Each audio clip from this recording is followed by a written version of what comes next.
সাংস্কৃতিক কর্মী সাংস্কৃতিক কর্মী হিসেবে সুস্থ সংস্কৃতির পক্ষে কাজ করার জন্য আমি সদা বিরত থাকবো এবং আমাকে দিক নির্দেশনা দেওয়া হয়েছে কাজ করার জন্য। আপনারা জানেন যে নির্বাচন পরিচালনা কমিটির একজন সদস্য করা হয়েছিল এবং কালচারাল উইংয়ের প্রধান করা হয়েছে। তো সেক্ষেত্রে কালচারাল নিয়ে আমি কাজ করছি, সুস্থ সংস্কৃতির পক্ষে কাজ করছি এবং সংস্কৃতি কর্মীদের সাথে নিয়ে সারা বাংলাদেশে কাজ করেছি।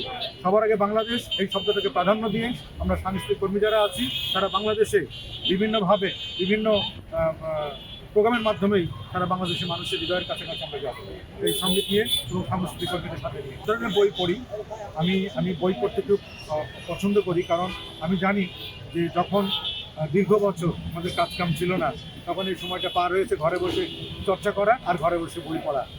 বই পড়ার মধ্যে একটা অন্যরকম আনন্দ আছে। নিজের ভিতরে নিজের স্বপ্নগুলো বাস্তবায়ন করার জন্য বইয়ের অনেক ভাষা আমাদের জীবনকে পরিশুদ্ধ করে। তো সেক্ষেত্রে বই মানুষের জীবনের সঙ্গী হোক এবং বই মানুষের জীবনের অন্ধকারটা তুলে দেবে এই বিশ্বাস করি।